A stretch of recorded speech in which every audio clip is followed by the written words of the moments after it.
Hey there, Magic in the Room listeners. Before we get started with today's episode, I wanted to let you know about an opportunity to get a Magic in the Room hat.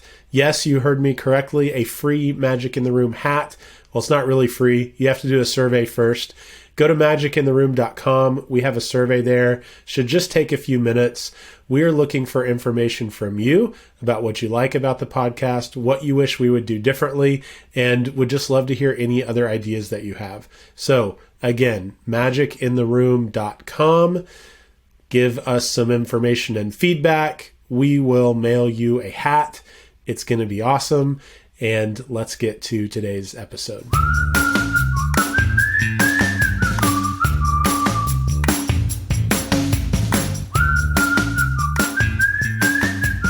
Magic is found in every room where people connect over a shared purpose. In this weekly podcast, Luke, Hannah, and Chris explore the role of purpose, courage, mindset, and culture in every leader's quest for transformational performance.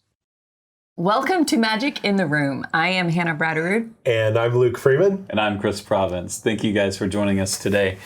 Man, what a great day. Today we're going to talk about strategic frameworks, more specifically purpose and commitments. How these apply to personal strategies, team strategies, organization strategies. I can't wait to dive into that a little bit, but we've got to do our question of the day. Today's question of the day is, what was the most recent thing that you've taught someone? Yeah, I can answer that. And I do a lot of training, of course. So I teach selling skills is one of the subject areas that I spend a lot of time on. And so I teach a strategic questions framework. And so the last thing I taught was the 3 levels of questions. And so you have your surface level of questions where you're building rapport, you're confirming information, right? When you just sit down with someone in a meeting like this. Then you have your situational questions where you start to explore what is actually happening and what is the business impact of whatever challenge or problem that the prospect or client might be facing. And then the 3rd level of question is the emotional impact. And that's the level that a lot of people don't get to, or they gloss over, or they don't really know how to handle.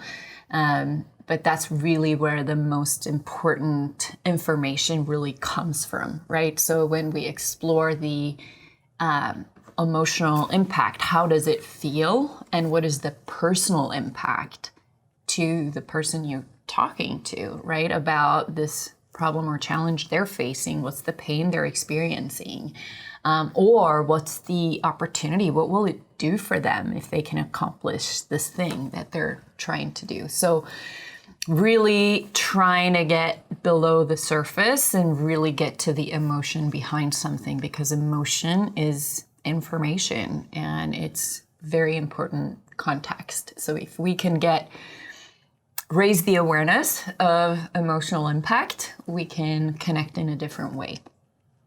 Wow. Beat that. That makes mine sound really dumb. So good job, Yeah. Hannah. Well, that's what I try to do, just make Luke sound dumb. Well, you're going to be very successful. And that was really cool to learn. So that's for sure the most recent thing you've taught someone, because you just taught me. No, mine is, so we're here in Tulsa. I've got to give some context so I don't sound super dumb. We're here in Tulsa. It thunderstorms a lot. Last night, there was quite a bit of lightning. I went out to check the mail and walked out across our yard. We're kind of on the top of sort of a hill with like a big tree. So lots of kind of lightning risk. It was lightning. But I went out to check the mail. And then I turned around and started walking back towards the house, and I saw that my 12-year-old had come out and was like in the middle of the yard. And I was like, get back under the porch. Like, there's lightning. Like, this isn't safe. And he was like, well, you're out there. And so I taught him about life insurance. There you go. Yeah. I was like, well, I have life insurance. It's not that big a deal. Like, if I die, you're fine. Yeah, you're loaded. Like, it'll be okay. If you die, like, that's going to be a really big deal. That would be really sad. I'm completely, like, extraneous to your life at this point, but I don't really want to flip the cards the other way. So I don't know how he feels about that, though. he would probably disagree, but I mean, that tells you a little bit about my mindset. I'm kind of like open to go whenever. I need to see your Big 5 assessment, that openness score. I'm very open to dying, I guess. I also really like risk mitigation, but apparently not enough to wait to check the mail. So anyway, I taught him about life insurance and how that works and that it's a risk mitigation strategy. So that's mine. That's awesome. How about you, Chris? Let's see. A couple of things. Like, I'm thinking about yesterday.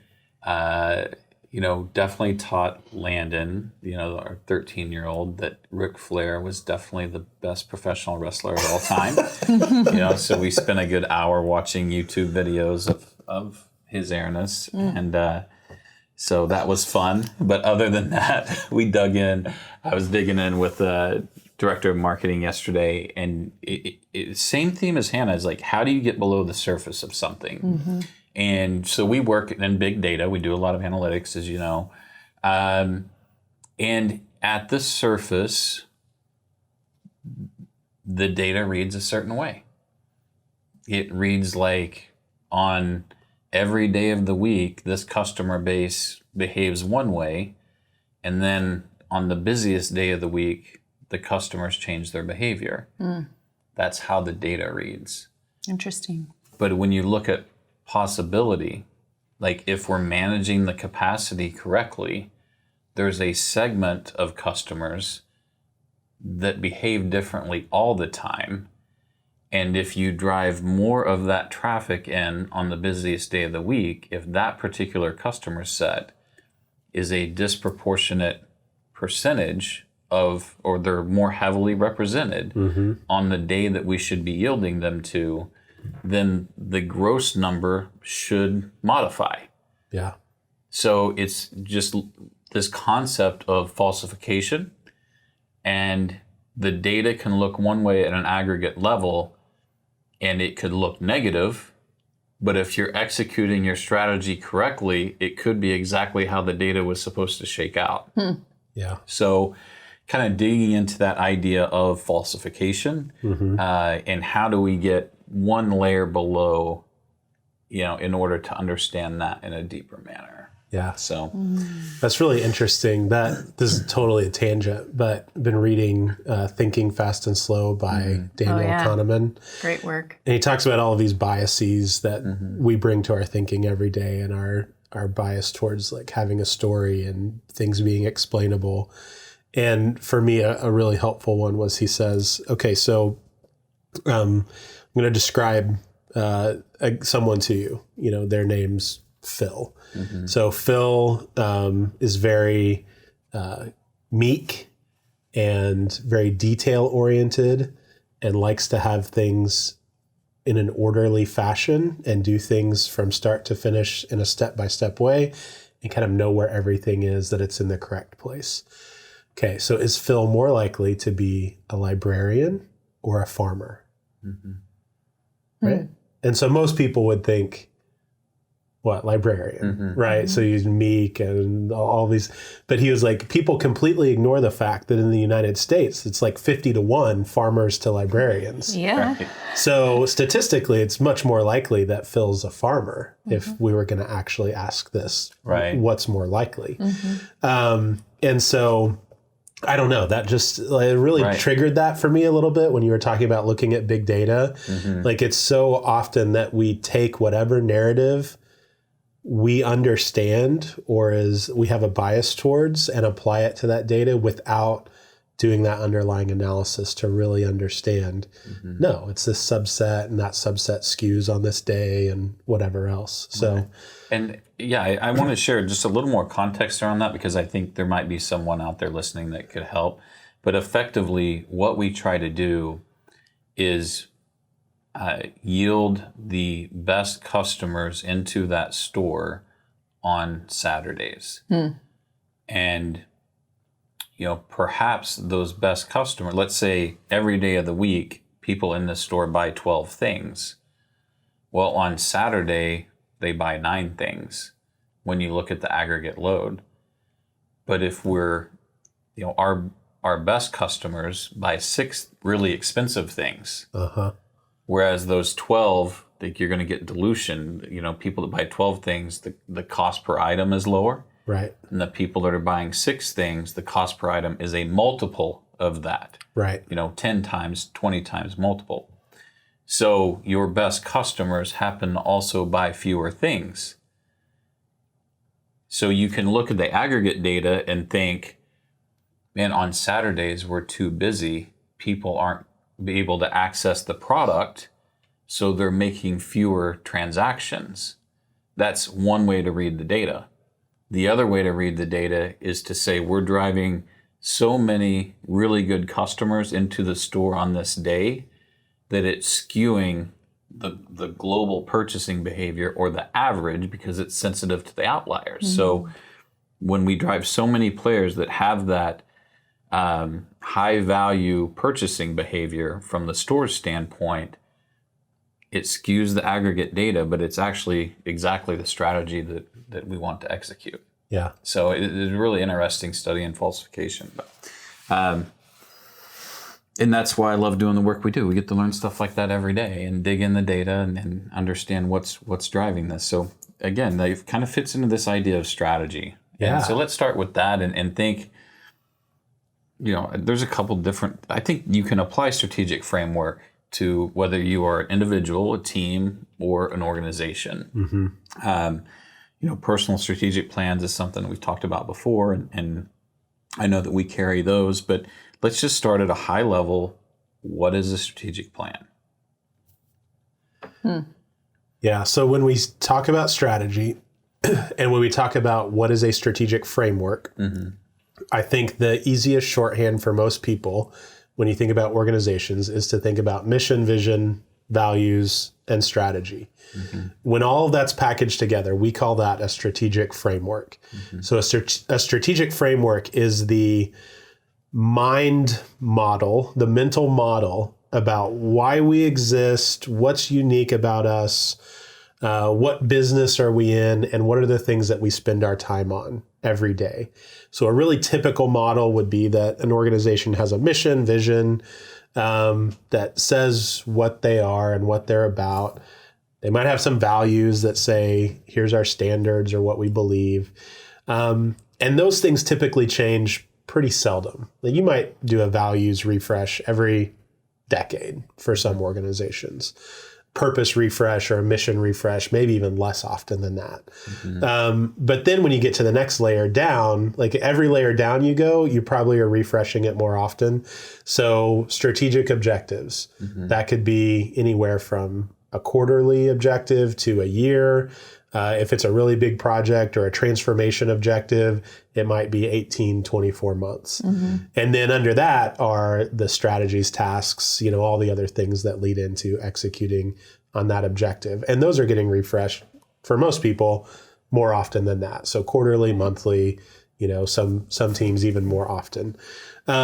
So eventually it gets down to daily work plans, right? The weekly meetings, agendas, projects, what we're tracking time against, all of that good stuff.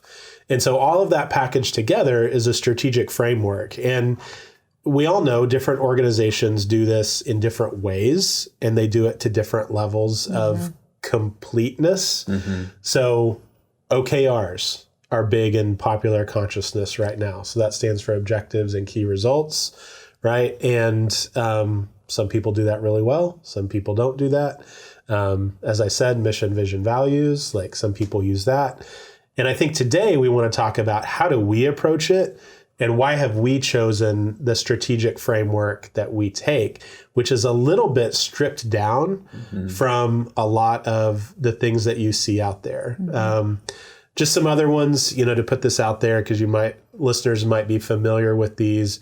the traction model, or the EOS, which stands for Entrepreneurial Operating System, any other operating systems, or your organization might have a homegrown. We do strategic planning every year, and then we check in monthly on how we're doing with our strategic objectives. So all of those would kind of fit into the bucket of what is the organization's strategic framework. Right. And we've seen, I guess, at a global level, we've seen this movement from the MVV, mission, vision, values, into this kind of purpose-driven world. And I think we're in a unique position. We've been doing purpose work for more than 10 years now, like more than a decade. We've been executing purpose-driven models.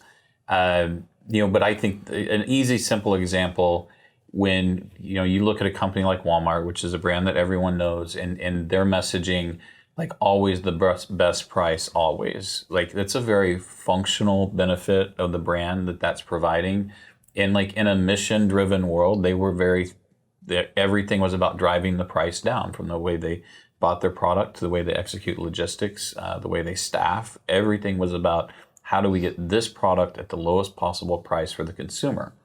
That was their mission-driven world. When they moved to a purpose-driven world, that's where they say, save money so you can live better. So now the living better is the purpose. Exactly. Yeah. So they want to help people live better.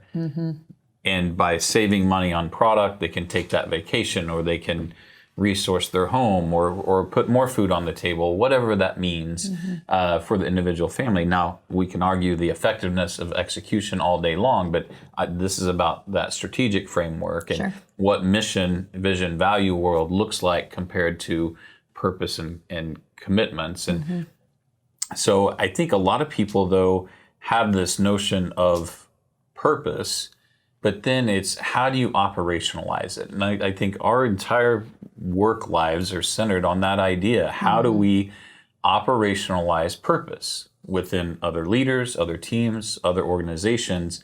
And I think the first step is really swapping out a stated value for a stated commitment.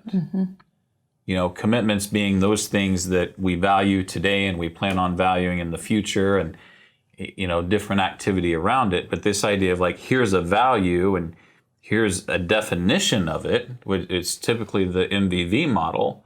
So here's our stated value, here's what we believe about the value. It doesn't say what we do about the value, which is why these things hang on the wall and nothing ever happens. Like it doesn't, you see the values on the wall and you interact with a team and there's no alignment, right?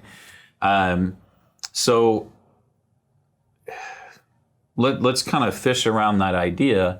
Like what is purpose and what is commitment? Right. And we talk a lot about purpose, and I think one of our very earliest episodes, we talked about purpose, and we each have an episode on what our personal purpose is. But really, to me, purpose is the why. It's the so what. Why do we exist? What are we here to do? The overarching objective that we have, right? Another way to think of it is a super objective, right? An overarching objective for our lives, not just as individuals, not just at work, not just as member of a family or whatever roles. And we've talked about role exploration, and for organizations in the same vein, right? Why do we exist beyond just making a profit? Making a profit is an outcome that follows,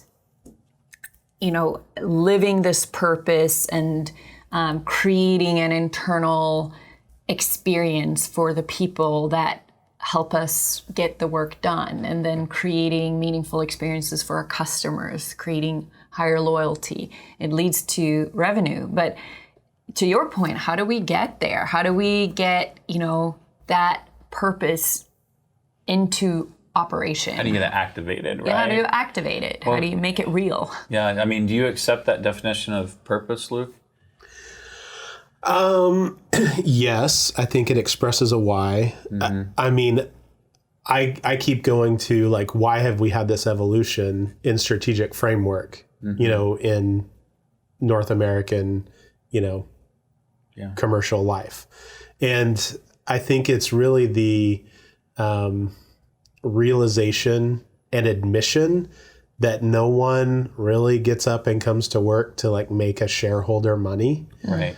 As much as shareholders like to think that everyone's really excited to do that, saying, well, shareholder value is why we come to work every day. Like 99% of the workforce like absolutely does not care. And 99% of the consumer does not care. And so you've got all of these people who in the past had things like always the best price, which is really this is our strategy, our value proposition from a very transactional perspective, that wasn't capturing what really was driving people to do that work. Right. I mean, I grew up in Northwest Arkansas. I have a lot of friends there. I have a lot of friends that work for Walmart or Walmart in the Walmart ecosystem, right? And I know that those people are going to work every day because they believe that they want to support their families, and they believe that they can offer people an experience through saving money that will enrich their lives. I mean, that's their why. And so for Walmart to come back and say, yes, we are a low value provider, and the reason why is because then people can live better. It's this, okay, well, now we've captured the why. And now that we've captured it and put it into words, we can actually align our activity around this true why. And so for me, like, purpose is the why that people are showing up anyway, for the most part. And if we capture it and say it, all of a sudden we have the power then that we can align to it. And so I'm getting into a little bit of like maybe the history or the psychology of brand architecture and the strategic framework. But I know that's what drives us when we're working with a customer to say, transactional missions leave alignment on the table. Right. You will see those show up as be the world leader in, something revenue related, something that speaks to shareholder values. Like there's some connotation in there that's about making money, typically in those, I would just say industrial mission statements, right? Yeah. It was good. It was an iteration from where we were, which was, cut the widgets, ship the things, make the money. Yeah. And then, but what really matters is why is it important to make money in the first place? Why are we making money? What does that money do? What good does it do? That's what people care about, right? And money is a neutral entity, right? It's the value that we assign to it, what it means for us, right? It's a tool to do something. Right. And it's a symbol of something. And it's that something that we want to scratch at when we talk about sometimes excavating purpose, right? And that's the purpose. And then that leads into values. And you talked about values. What are the things that we value? Yeah. And that shows up in how we live and the actions that we take. So this is a tangent, but sure. I just want to pull on this thread a little bit. Can we answer that question? Like, making money isn't the why, but money is a means to the why.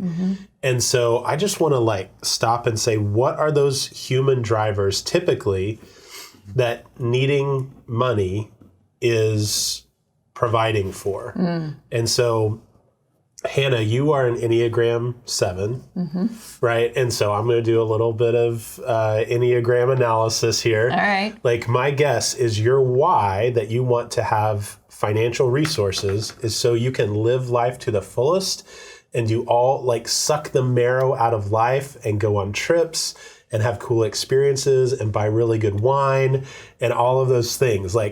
Does that ring true for you? So I'm sitting here looking at my own definition of success, how I define success for myself. And literally it says success is living freely and fully while loving with all my heart.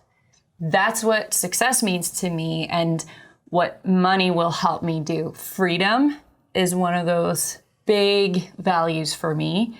Living fully, engaging with life, and then loving what I do and who I do it with. And so those, freedom, living fully, and experiencing love. Yeah. Right.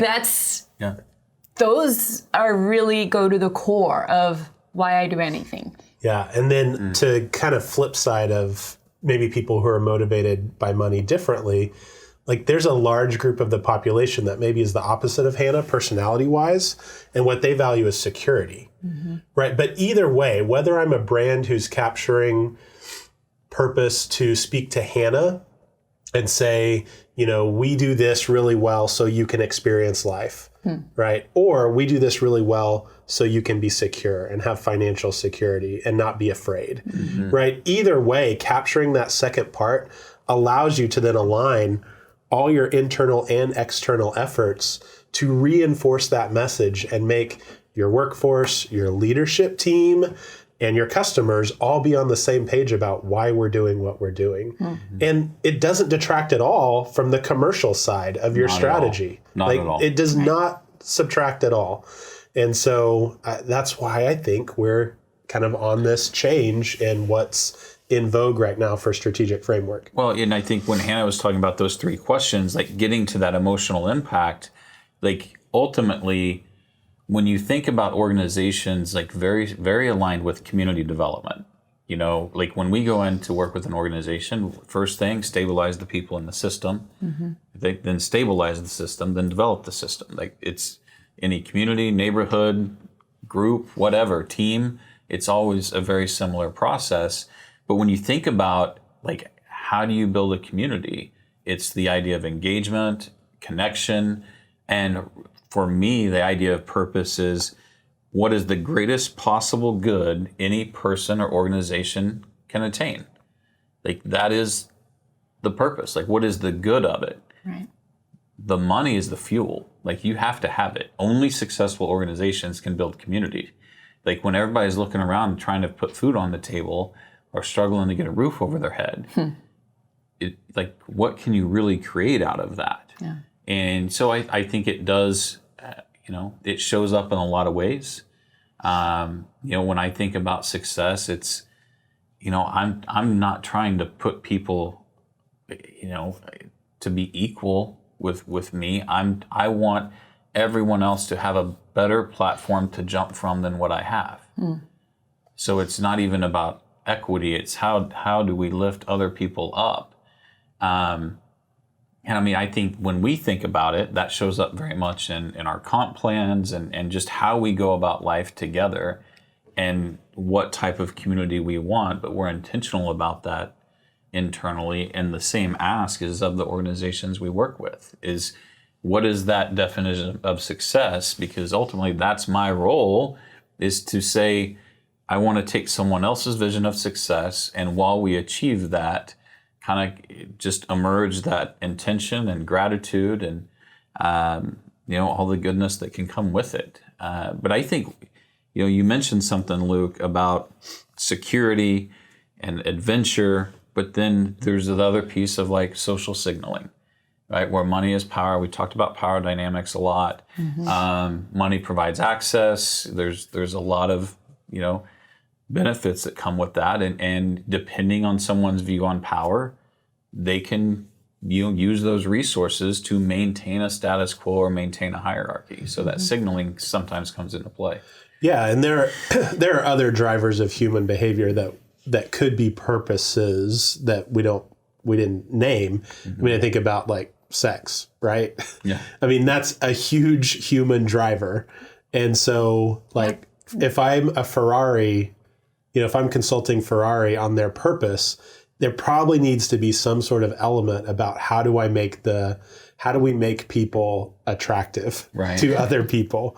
Right. And we'd have to wordsmith that a little bit, but like we create this to help people feel vitality in all areas of their life, or to connect people with vitality, whatever, Yeah, I mean, But ultimately, any species has an underlying drive to reproduce itself, and you can call that a purpose, to make more of us, right? That's a very basic level of... Food, security, safety, comfort, human connection, sex, adventure. Like, these are all things that an organization can exist for its leaders, for its employee base, and then for its customers. But it's just, what is it? Like, what are we really pulled toward, and how do we put things there? And it doesn't have to be that specific, right? Like Walmart, we'll keep going back to Walmart, live better, right? We have another client who their purpose is improving lives through, and then they just say what they do, right? But it was really important for them to put the improving lives in there, because everyone can stack hands and rally around, we show up every day to improve lives. No one shows up to make the shareholders money. Right. So let's just be honest about that and say our purpose is to improve lives. And then the benefit we get is when we're talking about the benefit package for next year, or when we're talking about what's our ESG strategy for this coming year, whatever. Now we actually have this litmus test where we can go back and say, like, does it improve lives?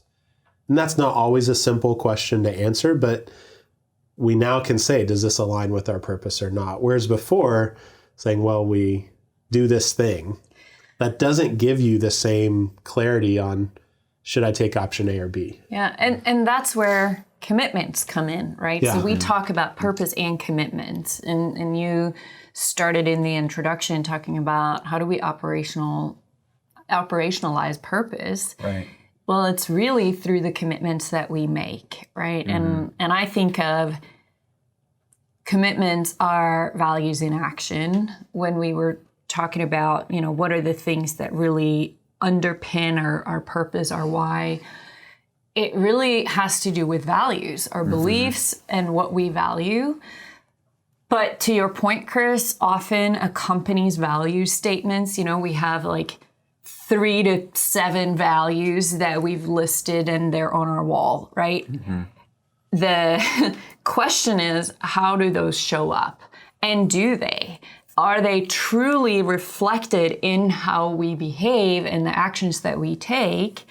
Or do we really actually value other things? Because the actions and the behaviors, what really shows what the values are, right? So it doesn't really matter what's on the wall if we're not living them. So I think of, and I heard this phrase a while back, to verb your values, which really becomes then a commitment, because it's the action, right? So I think of, for me, some of my values are to see people. So what does that mean? Well, I'm looking for what's great about them. And that's an active thing that I commit to doing, and that I remind myself to look for greatness, to look for what's valuable about this person. I have a commitment to learning, right? So to learn new things, to engage in new experiences, to expand my knowledge base and my experience base so that I can show up better, right? And connect. So connecting is another value, but it's a commitment to connect, right? How do I create meaningful connections with the people around me? And then I have things like to teach and to empower, to lead. They're all verbs, but they're my values in action that show up as commitments. Yeah, I mean, just to stack on top of that, like, commitments really are values 2.0. And a lot of what we've learned about the best organizational values can be applied to commitments as well. So there's great work out there around, as we're creating values, are we saying something like integrity that's really a pay-to-play value? Like, no, it's not a value. That's like, if you're in business, you should have integrity. So we don't need to name that. And do we really want to identify aspirational things that we don't really live up to yet? Like, best in class. Well, if I'm just starting out as a product, like, am I the best? Probably not. That's going to take a decade of iteration, innovation. So we probably don't want to do aspirational stuff. We can take all of that and apply it to commitments as well and say, like, really, what is the root of what we believe and what we value? But let's make it action oriented, like you said, put the verb on it. And so the difference is, so I worked with an organization that one of their values was service to others. Right. And awesome value. We did some good work to behavioralize that value. Well, what does this mean? Let's put some bullet points. It means that we talk to guests.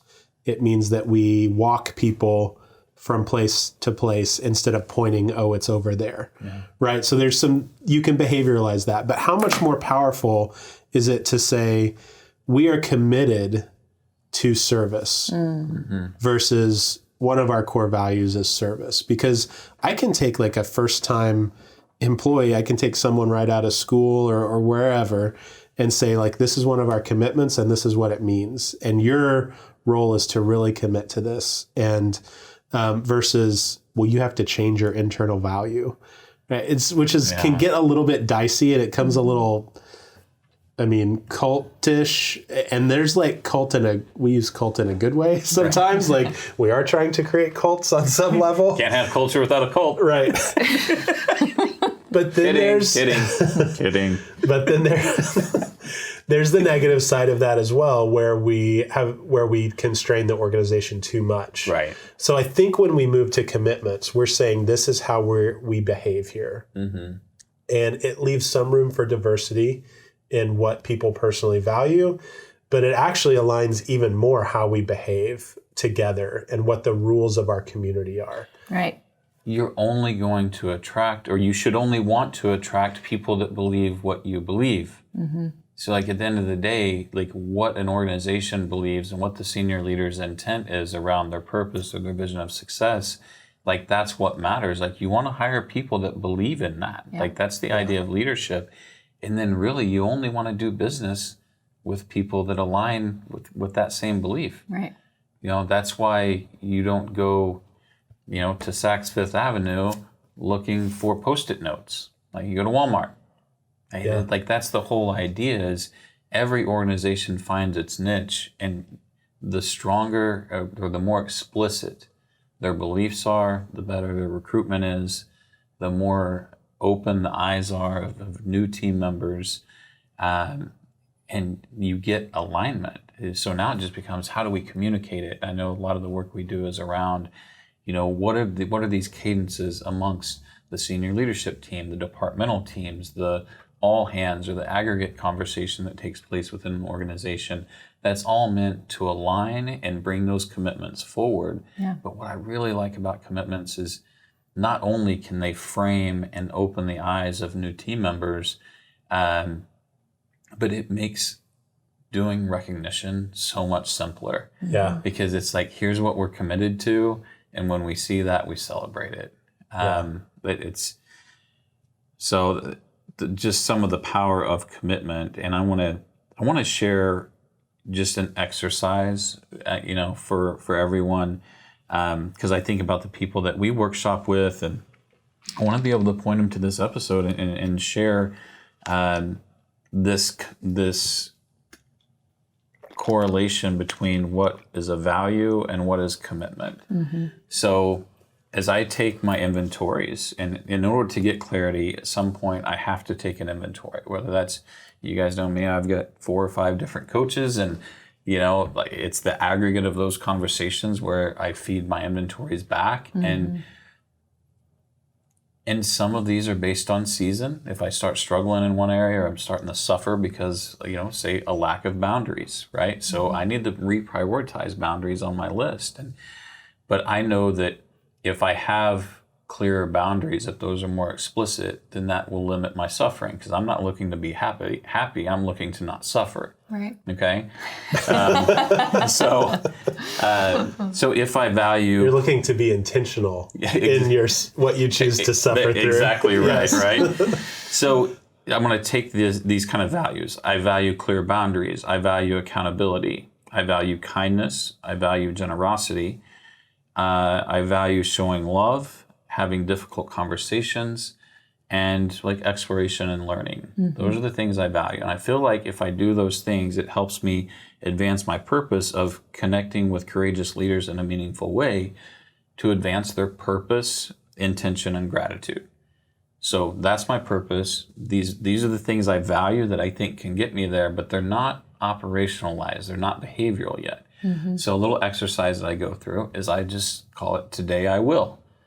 Because I don't know what I'm going to do tomorrow, but I know what I can focus on today. So it gives me a little bit of framing. So following that same set of values, I can say, if I can identify my opportunities to be maybe uncomfortable and exhibit my own courage as a leader, I can use this Today I Will framework. And for me, it's today I will set clear priorities. Today I'll make and keep appropriate commitments.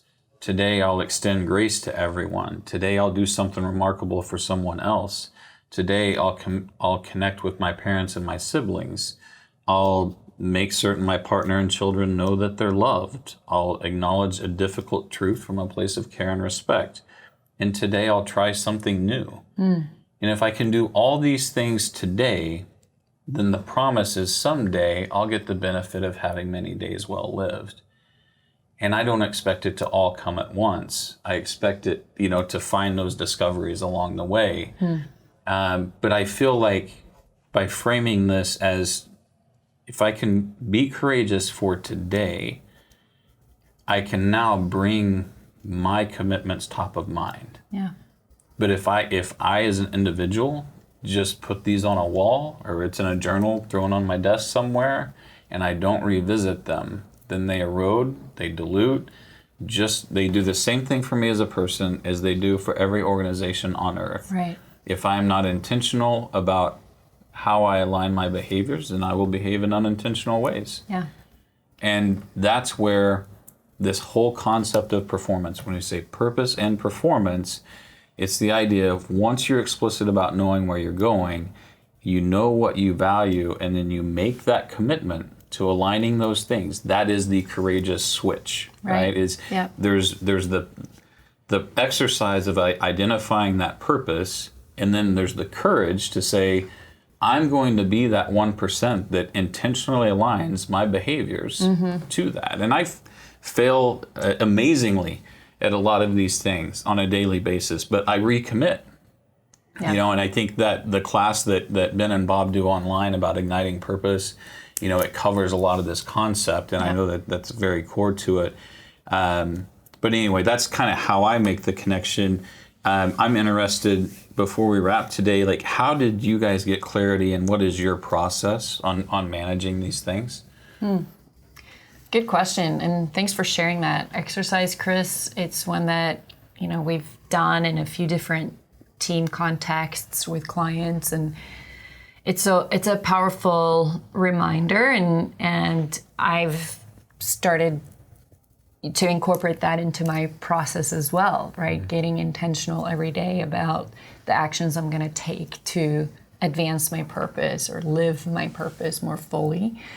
So I think for me, it's been a ongoing, evolving process, how I've arrived at these things. It's taken definitely a lot of intentional time and reflection, both in writing and in speaking things and living things, and then reflecting on that experience, that lived experience, and then being in community with people like you guys and some of the mentors that I've learned from over the years, whether they were explicit coaches or mentors or just people I've listened to their books or read their writings, or just people I kind of follow and pay attention to. So yeah, my process, it's been an evolution, right? But I've been pulling things from different places and then internalizing and making it real and putting it into a framework that works for me, right? So I have this thing that I read to myself or reflect on, most mornings that help put me in that frame of mind of how I'm going to be intentional in living my purpose and my values each day.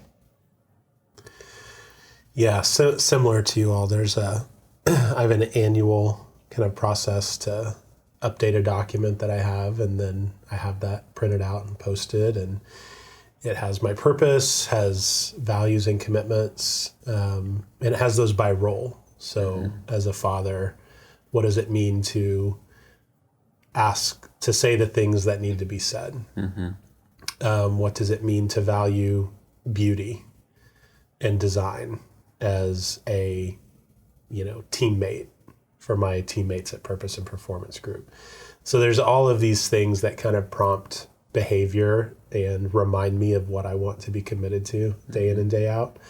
And I pull it out pretty often, especially if I'm facing like times of high constraint, and I need to prioritize. It's almost that, okay, well, if I need to prioritize, like this is the thing I go to say, oh yeah, after refreshing on this, like it's clear that these two things are the priority and these two things are not. So that's a little bit of my process. I have a question though, like to kind of go back to the strategic framework, and I hope this isn't blowing up kind of where you're going with the conversation, Chris, but this idea of purpose and commitments as a strategic framework, I know you're kind of our marketing expert. One thing we haven't talked about is how internal and external communication and experience of the brand is much more aligned with a purpose frame than with the traditional strategic framework. So I think about things like, the Budweiser frogs as a commercial, right? Funny, but really more about building affinity for this thing versus the Budweiser commercials or a Super Bowl commercial that you would see now that probably has at least some sort of nod to what the corporate purpose is. Right. So tell me a little bit how there's a little bit of a 2-for-1 with moving towards a purpose-centric strategic framework. Yeah, I think that industrialist notion of remember when we thought the brand was a campaign, branding was campaigning. Yeah. And it was all about reach and getting a hook, the frogs. And I'm not going to do it as much as you want me to. I'm not going to do it. There are 3 of us here. I'll do more like that. What is that? But it's this idea of get this hook, right? And then that'll give you reach. And that's all it was, is brand awareness. It wasn't emotional alignment. What I would say is engagement. The same way we look to engage team members now, we want to engage customers. Well, when branding was campaigning, we only knew about satisfaction. We didn't know about engagement. We didn't know about emotional effort, intellectual effort, physical effort, how all those things were created, right? So if now it really doesn't matter which threshold you step over going into a store, whether it's the back door for team members or the front door for customers, that experience is becoming more and more aligned, and you're naturally going to have more purpose-driven businesses in the service space, because in other spaces there's going to be physical attributes or performance attributes of the product itself that make it more of a functional positioning for the brand. In commodity spaces in hospitality, I can play that game anywhere, I can buy that lumber anywhere, I can purchase those metals anywhere, I can buy that truck anywhere. It's the same product, I can pay the same price at 100 different places. Why buy from this store?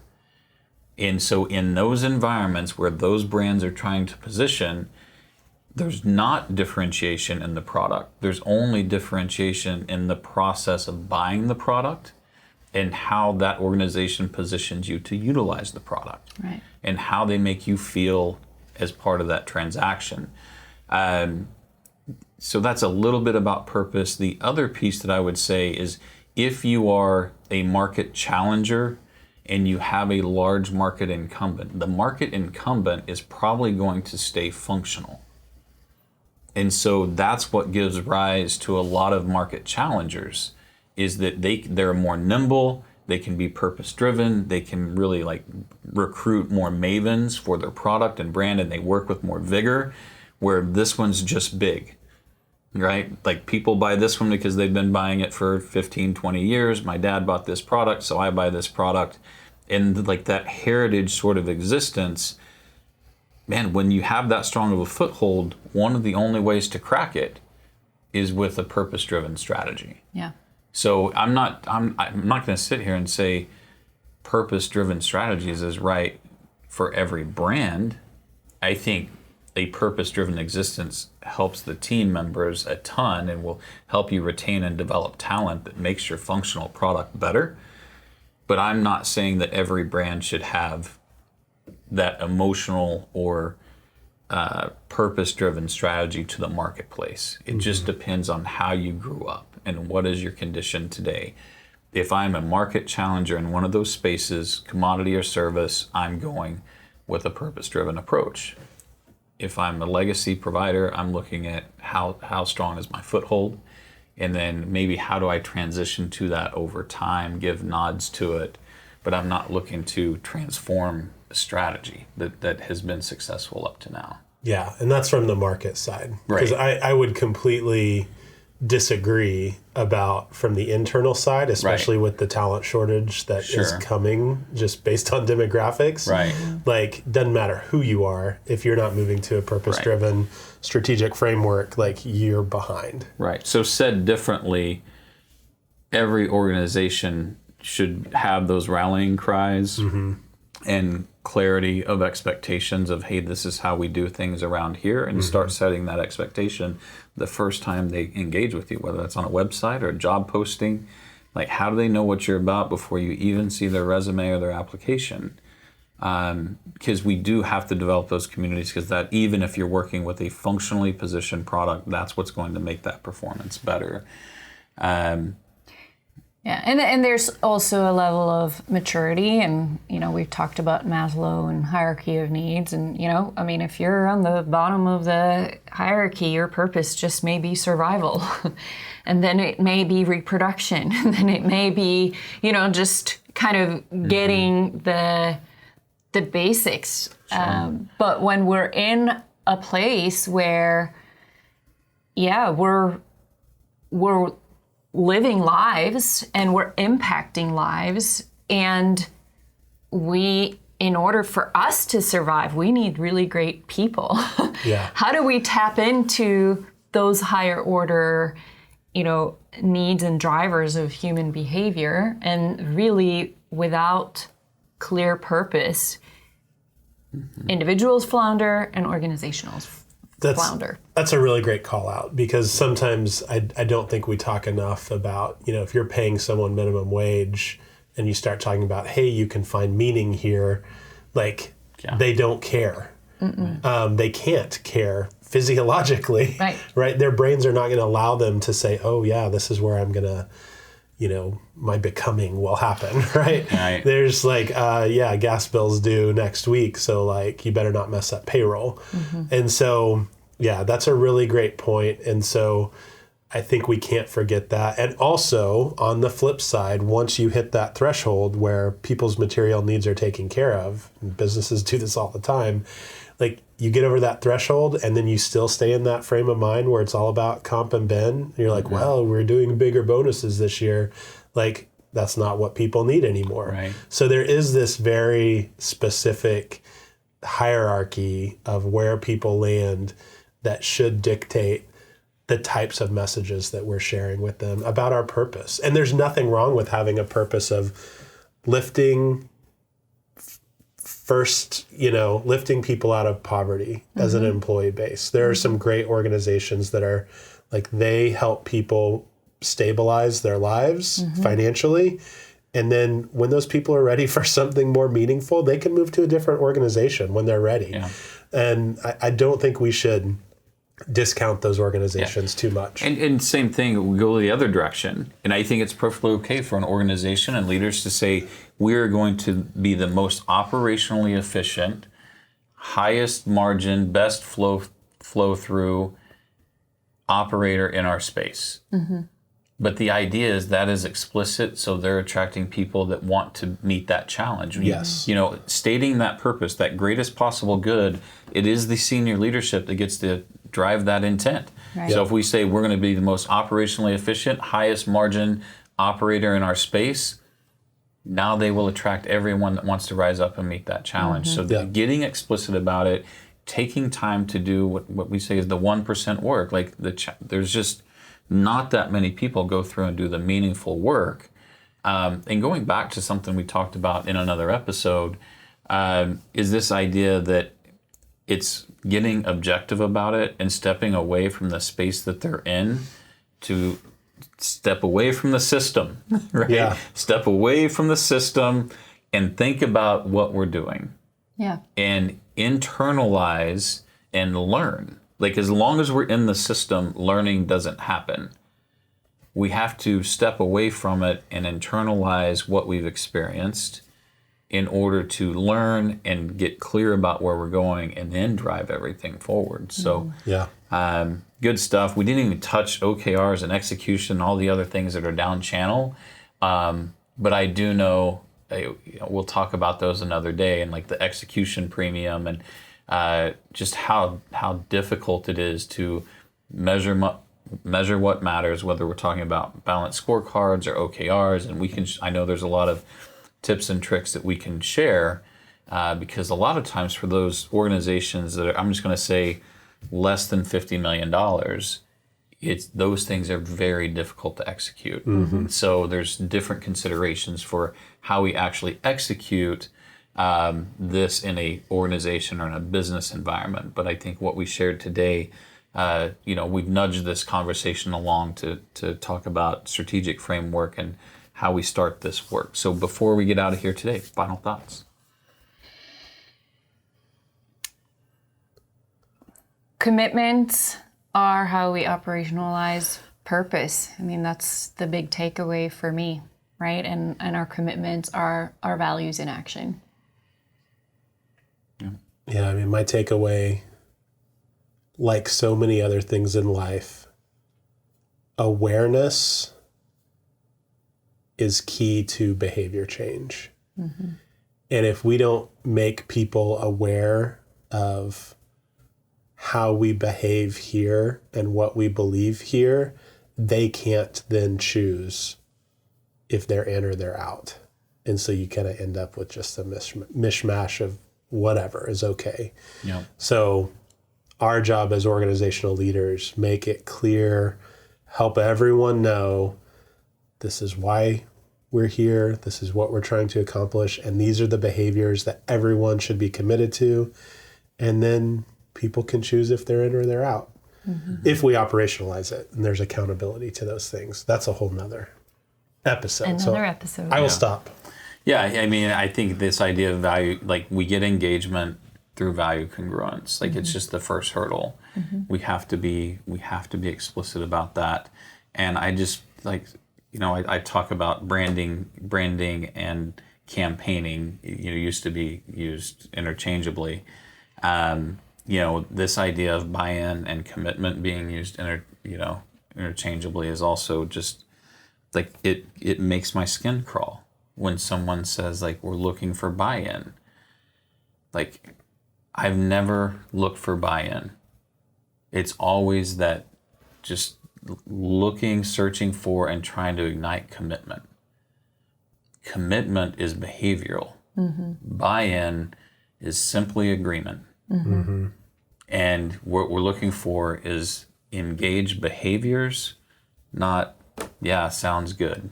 Right. There, you got my buy-in. What else do you want? Can I go back and do my task now? Get my check in a couple of weeks? I just think that's not a very inspiring existence. But that's why it's important to really level set these frameworks within organizations and for yourself. I think we shared a lot interpersonally and about our approach with teams and organizations. So thank you guys very much. This has been a good one. All right. Yeah. Folks want to get a hold of us, you can find us at purposeandperformancegroup.com. You can find us on LinkedIn. You can join our Facebook community where we post regularly and have some really great conversations. And would love to talk to anyone who's interested in digging a little bit deeper and applying some of this strategic framework thought to your organization. Have a great day. Have a great day. Thank you all.